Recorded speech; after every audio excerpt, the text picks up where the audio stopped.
Now you will be given the power to save a life. Live or die, the choice is yours.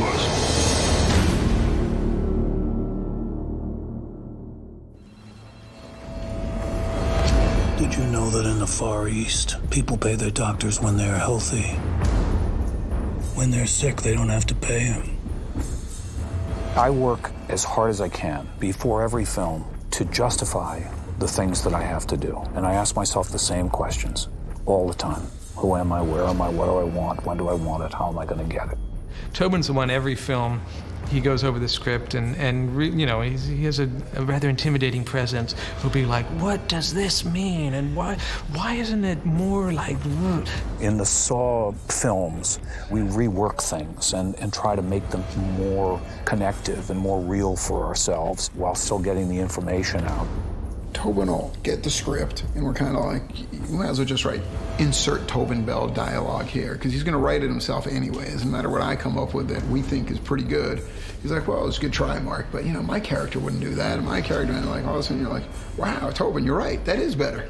So in a sense, you choose who lives or dies. Depending on the script and depending on the circumstances, I have either more opportunity to develop the character or less opportunity to develop the character. I think Saw 2 was an interesting opportunity to develop the character. I had never met him when we were making Saw 1. I was in the cutting room the whole time. And then I read the script for Saw 2, and I'm like, I hope that guy's good, because this is a really, really hard part. And then when I started seeing the footage, I was blown away. I couldn't believe it, and neither could anybody else. And as a matter of fact, when they were preparing the film to make Saw 2, they were like, oh my God, there's all this dialogue between that Jigsaw guy and Donnie Wahlberg, you know, and people aren't going to want to watch it, and they're trying to find ways to cut it shorter. And Darren kept calling and saying, is it any good? Like, is it going to be dynamic? Can you cut it really fast? And Lionsgate started looking at the film. They're like, holy shit, this guy's great. Is there any other outtakes? Can you put anything else in the movie with those two guys? As a human being, do you like how brutality feels, Mark? Cut. You say you like brutality, and he said, what do you say? I say, Okay. let's be honest, you want to see him suffer as much as I do. All right, so do you need his line, or do you want to just cue yourself as you come around the corner? No, I'll just respond sooner. I like getting his line. Okay, I always so you get say the something line from Costas. when he's back there. Do you like how brutality feels, Mark? Let's be honest, you want him to suffer just as much as I do.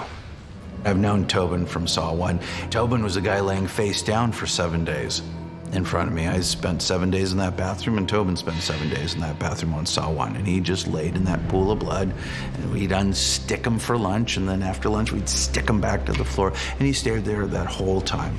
I don't think he ever thought of it as an inconvenience. It was his role. That was his deal. It was never like, oh, I gotta lay here. It was like, that's what I gotta do.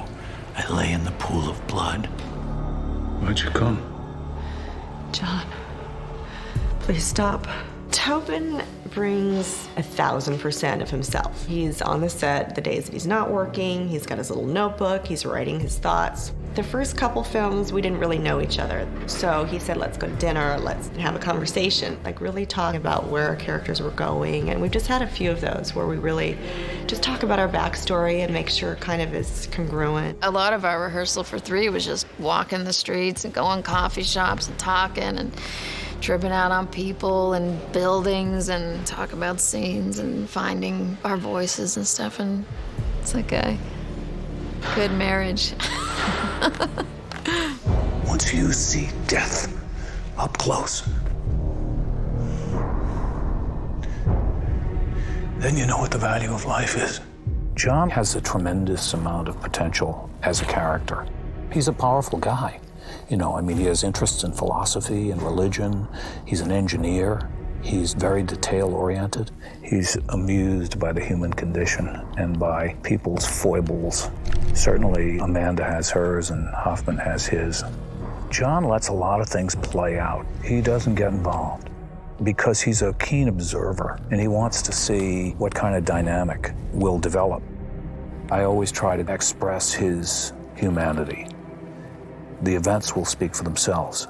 You know, the traps will be the traps. The experiences that those people are having, they speak for themselves. But only I can speak for him. So I look forward to continuing to develop that character in a way that impresses me. I truly expect that we've got a ways to go before that's completed. Are you there, detective?